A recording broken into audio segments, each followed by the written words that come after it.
Proposal menurut KBBI adalah rencana yang dituangkan dalam bentuk rancangan kerja.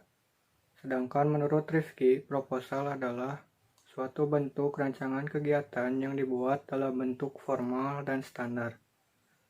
Dan menurut Keraf, proposal adalah suatu saran atau permintaan kepada seseorang atau suatu badan untuk mengerjakan atau melakukan suatu pekerjaan.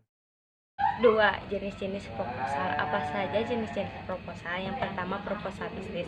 Proposal bisnis adalah penawaran tertulis dari penjual kepada sang pembeli. Yang kedua, proposal proyek. Proposal proyek adalah suatu rancangan kegiatan atau kerja proyek yang disusun oleh seseorang atau sekelompok perencana untuk diajukan kepada pihak pemegang proyek dalam mendapatkan persetujuan maupun bantuan perencanaannya atau pekerjaannya. Selanjutnya, yang ketiga yaitu proposal penelitian.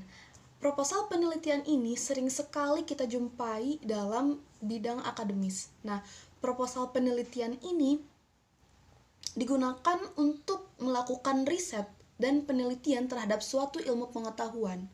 Proposal penelitian bisa berupa penelitian pengembangan, penelitian kualitatif, dan penelitian kuantitatif. Lalu, apa saja contoh proposal penelitian yang sering kita jumpai? Yang pertama yaitu proposal penelitian untuk skripsi, proposal penelitian untuk tesis, dan proposal penelitian untuk riset pengembangan. Proposal kegiatan.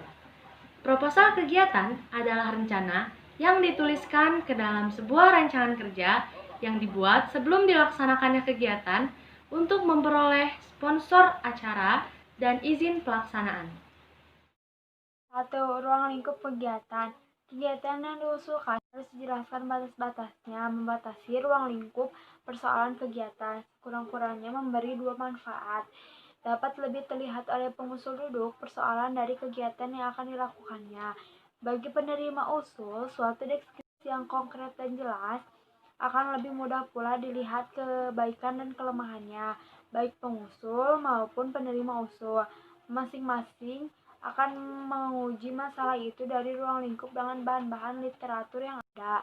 2. Latar belakang. Dalam bagian ini dikemukakan tentang kejadian, keadaan, atau yang melatar belakangi pentingnya dilaksanakan suatu penelitian. Ya, masalah dan tujuan.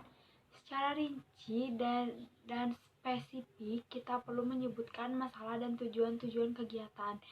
Rumuskanlah tujuan-tujuan itu dengan rasional dan persuasif, sehingga yang membacanya tertarik dengan tujuan-tujuan tersebut. Selanjutnya yaitu kerangka teoritis dan hipotesis.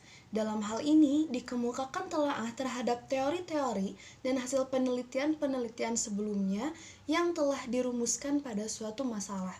Nah, teori ini dapat berupa pengontrasan, perbandingan, dan peletakan teori-teori itu terhadap suatu kegiatan yang akan direncanakan. Teori ini merupakan dasar argumentasi dari si pengusul untuk menyelesaikan persoalan-persoalannya sehingga dia dapat menemukan jawaban yang dapat diandalkan. Nah, dalam teori-teori yang dikemukakan itu, si penerima usul dapat memahami. Di samping itu, ia juga dapat mengetahui penguasaan si pengusul terhadap suatu kegiatan yang direncanakan. Selanjutnya yaitu metode penelitian. Nah, teman-teman, sebenarnya metode penelitian ini banyak sekali yang bisa kita gunakan dalam proposal. Tetapi yang saya akan bahas di sini yaitu tentang metode penelitian berdasarkan pengumpulan data. Nah, pengumpulan data ini banyak sekali tekniknya, seperti metode historis, metode deskriptif, dan metode eksperimental. Selain itu, metode penelitian juga bisa dilaksanakan secara wawancara, tes, observasi, dan lain sebagainya.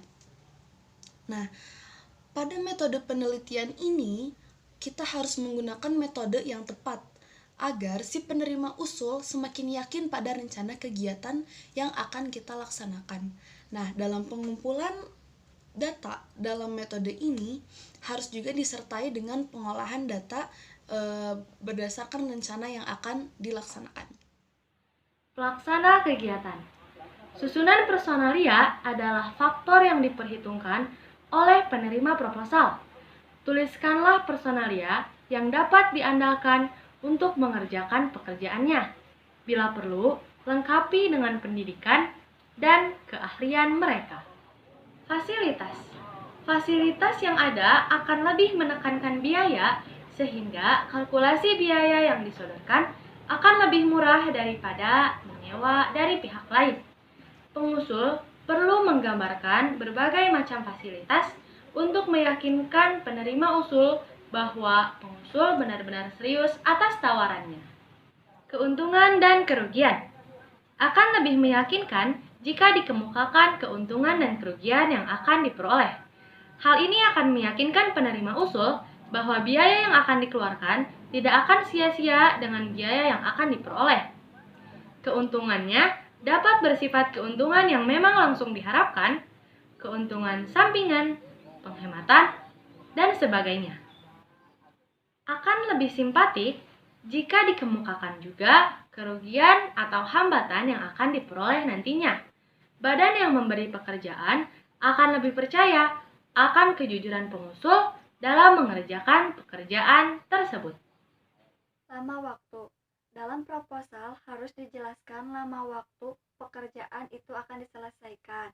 Bila terdapat tahapan tersebut perlu diberikan perincian waktu penyelesaiannya masing-masing. Pembiayaan. Bagi badan penerima usul, kualitas pekerjaan merupakan hal yang paling diutamakan. Bagaimanapun juga, perincian biaya harus benar-benar dianggap dalam proposal, sehingga dapat meyakinkan penerima usul. Perincian itu dapat dibagi untuk upah, alat perlengkapan, belanja barang, biaya umum, dan lain sebagainya. Selanjutnya, saya akan menjelaskan mengenai kaidah kebahasaan pada teks proposal. Yang pertama yaitu pernyataan argumentatif atau argumentasi.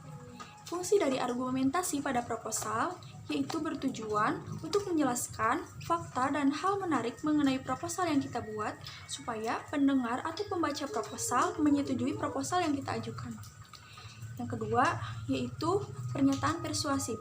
Tujuannya juga sama, untuk mengajak pembaca atau penerima proposal menyetujui proposal yang kita buat. Selanjutnya yaitu kalimat istilah atau kata teknis. Dalam proposal, kita akan sering menemukan kalimat istilah atau kata teknis, terutama pada proposal penelitian. Yang keempat yaitu kata kerja yang bersifat tindakan. Contoh dari katanya yaitu seperti membaca, mendengar, menulis, dan sebagainya. Kaidah kebahasaan dalam proposal yang kelima ialah kata kerja bersifat pendefisian. Maksudnya, sebuah penjelasan dari istilah yang digunakan. Kata pendefisian ini berfungsi untuk mendefisikan kata atau memperjelas suatu istilah. Kata tersebut misalnya yaitu, yakni, adalah, dan kata penjelas lainnya. Yang keenam adalah kata kerja bersifat perincian.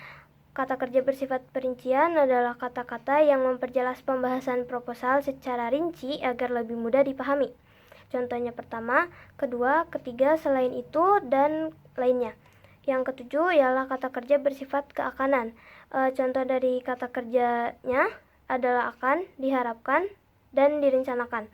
Tujuan dari penggunaan kata ini ialah untuk memperjelas tujuan, juga untuk memperjelas keinginan yang ditulis di dalam proposal. Yang terakhir ialah denotatif atau kata yang mempunyai arti sebenarnya. Penggunaan kata denotatif ini untuk menghindari kesalahpahaman antara pihak pengaju proposal dengan pihak penerima proposal. Contohnya, kendaraan yang sama dengan alat transportasi, angkutan, dan sebagainya.